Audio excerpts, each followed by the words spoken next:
Hello, Bachcha Party. Let's start with the first chapter of history, Sources of History. We studied ancient Indian history last year. आपको याद है पिछले साल हमने ancient history के बारे में पढ़ा था. This year we are going to study the medieval period of the Indian history. Medieval period क्या है? इस बार हम medieval period के बारे में पढ़ेंगे. So broadly, the period from 9th century EC till the end of the 18th century EC is considered as the medieval period. किसको बोलते हैं medieval period? The period from 9th century EC to 18th century EC इसको medieval period बोलते हैं Indian history का. इसके बारे में हम इस बार पढ़ेंगे. In this lesson we are going to study the sources of medieval history. तो इस चैप्टर में हम लोग पढ़ेंगे कि medieval history का सोर्स क्या है या कहाँ से हमको पता चला ये हिस्ट्री के बारे में. Okay History gives a chronological, scientific and systematic account of the past events. History में हमको क्या सीखने को मिलता है? Chronological मतलब किस साल में क्या हुआ और सीक्वेंस में कि इस साल में ये हुआ उसके बाद वाले साल में ये हुआ. वैसे chronological, scientific, systematic account of the past events. Past events के बारे में एक systematically हमको पता चलता है सब कुछ. The four factors are very important from the viewpoint of history. History के व्यू पॉइंट से 4 फैक्टर्स हैं जो बहुत ज़्यादा इंपॉर्टेंट होते हैं. कौन कौन से 4 फैक्टर्स हैं? दे आर इंडिविजुअल्स मतलब लोग, सोसाइटी मतलब पूरा ग्रुप ऑफ पीपल, प्लेस मतलब कहाँ पे हुआ था जो भी इवेंट हुआ था, एंड टाइम कि कब हुआ था. ये 4 चीज़ें बहुत ज़्यादा इंपॉर्टेंट है. History must be based on authentic evidence और प्रूफ. मतलब हिस्ट्री हमको जहाँ से भी पता चलती है वो सोर्स एकदम ऑथेंटिक होना चाहिए. हमको पता होना चाहिए कि ये चीज़ सच है और सही है. These proofs are known as the sources of history. ये चीज़ों को हम सोर्स बोलते हैं हिस्ट्री का. We call it the sources of history. Let us classify these sources into material, written and oral sources. याद है हमने पिछले साल भी 6th स्टैंडर्ड में ये चीज़ पढ़ी थी. हम सोर्सेज को कैसे क्लासिफाई करते हैं? Material sources, written sources and oral sources. To learn more about them, let us also evaluate the sources of history. We have to consider many factors related to the historical event that we want to study. मतलब हमको जो भी historical event के बारे में पढ़ना है उसके बारे में हमको बहुत सारे factors consider करने चाहिए. It is necessary to support our study with historical sources. हमारी जो भी स्टडी है उसको हमको बताना पड़ेगा कि हमको कहाँ से ये चीज़ पता चली है, उसका सोर्स क्या था. These sources have to be verified. वो जो भी सोर्सेस से हमको जो भी इंफॉर्मेशन मिलती है उसको हमें वेरीफाई करना चाहिए कि वो सच है कि नहीं, ये कितना सच है. We have to see whether they are authentic. मतलब वो सच है कि नहीं, सही है कि नहीं. It is necessary to use these sources judicially and only after critical analysis. मतलब ये जो भी सोर्सेज हैं इनको हमने सोच समझ के यूज़ करना चाहिए और हमने जो भी इंफॉर्मेशन हमको मिलती है उसको एनालाइज करना चाहिए. Forts have an important place among the material sources. Fort मतलब किला. हम बोलते हैं ना कि ये राजा का किला था, जैसे शिवाजी महाराज के किले हैं महाराष्ट्र में, ऐसे और भी किले हैं. तो फोर्ट मतलब किला. तो किले के बहुत इंपॉर्टेंट मटेरियल सोर्स है. Some major types of forts are hill forts, forest forts, sea forts and the forts on the plains. मतलब किले कहाँ कहाँ पर होते हैं? कुछ किले पहाड़ पे होते हैं, कुछ जंगल में होते हैं, कुछ पानी में होते हैं और कुछ ज़मीन पर होते हैं. The monuments include samadhis and graves. जो मॉन्यूमेंट्स होते हैं उनको किन किन चीज़ों कौन कौन सी चीज़ें आती है मॉन्यूमेंट्स में? समाधि. हम बोलते हैं ना कि कोई ऐसे साधु होते हैं, संत साधु होते हैं जिन्होंने समाधि ले ली थी, तो उनकी समाधि. और ग्रेव मतलब कब्र जहाँ उनको दफनाया जाता है. ये सब चीज़ें आते हैं मॉन्यूमेंट्स में. ठीक है, उनको मॉन्यूमेंट्स बोलते हैं. वीरगाला एंड बिल्डिंग्स इंक्लूड पैलेसेस. तो जो पुराने ज़माने के बिल्डिंग्स थे उसमें उनको वो किस में आते हैं? पैलेसेस के अंडर आते हैं.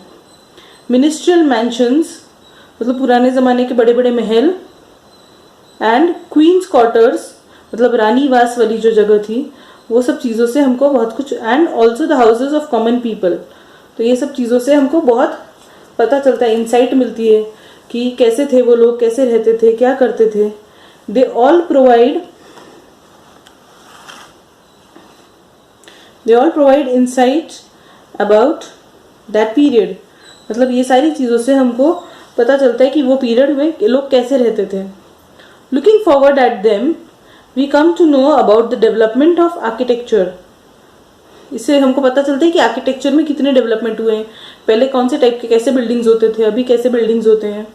द इकोनॉमिक कंडीशंस, मतलब फाइनेंशियली वो लोग कितने रिच थे या पुअर थे, वो सब चीज़ें उनके घरों को, उनके बिल्डिंग्स को, उनके मैंशंस को, सबको देख के पता चलता है. द क्वालिटी ऑफ आर्ट, कि उनके आर्ट कितने अच्छे थे या बुरे थे, या कितना उनको आता था. The style of building construction, कि बिल्डिंग्स उनकी किस तरह से कंस्ट्रक्ट होती थी.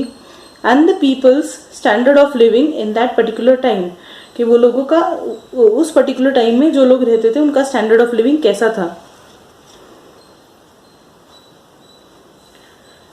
The coins made by different rulers using metal like gold, silver, copper are important sources of history.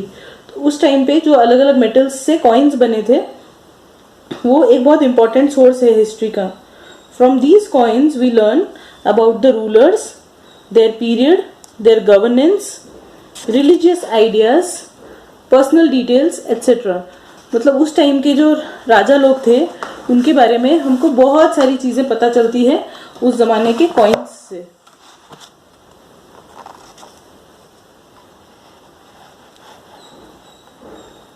Similarly, we also learn about the financial transactions, कि वो लोग लेना देना कैसे करते थे, इकोनॉमिकल कंडीशंस उस टाइम की कैसी थी. We also see how far the metallurgy had advanced in that period, क्योंकि देखिए कैसा होता था कि वो टाइम पे कॉइन्स पे कार्विंग्स होते थे कॉइन बनाने के लिए, है ना. देखिए, from the image of Ram and Sita on the coins of the emperor Akbar और Shiv Parvati on the coins of Hyder Ali, we see the religious coordination of those days. मतलब देखिए, ये जितने भी राजाओं के नाम हैं, अकबर और हैदर अली, ये सब मुस्लिम नेम्स हैं, बट फिर भी उनके कॉइन्स पे कौन कौन से कार्विंग्स थे, राम और सीता के, शिव और पार्वती के. तो इससे पता चलता है कि सभी लोग मिलजुल के रहते थे या एक दूसरे के गॉड्स की भी रिस्पेक्ट करते थे. The Peshwa used the Arabic and Persian language on their coins. तो हमको पता चलता है उस वक्त कि पर्शियन लैंग्वेज आती थी अरेबिक लोगों को, वो लोग ये लैंग्वेज यूज़ करते थे. This throws a light on the use of language in that period. तो इससे हमको पता चलता है कि उस टाइम पे कौन सी लैंग्वेज यूज़ होती थी. And inscription is a carving on the stone और अ वॉल.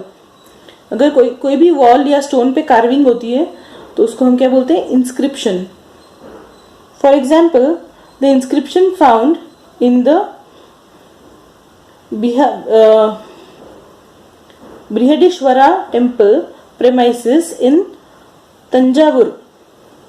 तो ये टेम्पल में क्या है, बहुत सारी इंस्क्रिप्शंस हैं, मतलब वहाँ के स्टोन्स पे और वॉल्स पे बहुत कुछ बना हुआ है जिससे हमको बहुत पता चलता है. So many inscription of the period of Chalukya, the Rashtrakuta, Chola, the Yadav kings have found. तो क्या हुआ है कि वो टेम्पल से हमको बहुत सारे राजाओं के बारे में बहुत कुछ पता चला. The inscription is considered an important and reliable source of history. तो ये जो भी इंस्क्रिप्शंस होते हैं, जो वॉल्स और स्टोन्स पे बने होते हैं, ये एक बहुत इंपॉर्टेंट सोर्स है हिस्ट्री का. It helps us to understand the features like language, the script, the social life of that period. मतलब उनके लाइफ के बारे में हमको बहुत सारी चीज़ें पता चलती हैं कि वो लोग क्या लैंग्वेज यूज़ करते थे, कौन सी भाषा में लिखते थे, उनका सोशल लाइफ कैसा था, वो सब कुछ पता चलता है ये कार्विंग्स से. Inscriptions carved on the sheet of copper are known as copper plates. तो ये बहुत सारे इंस्क्रिप्शंस ये लोग कॉपर पे भी करते थे और उसको हम बोलते हैं copper plates. The royal edicts, verdicts etcetera are inscribed on copper plates. मतलब जो भी राजाओं के दरबार में जो भी बातें होती थी, कुछ केसेस आते थे या कुछ इंपॉर्टेंट फैसले होते थे, वो सब चीज़ें उन्होंने कॉपर प्लेट्स पर लिखवा के रखी है।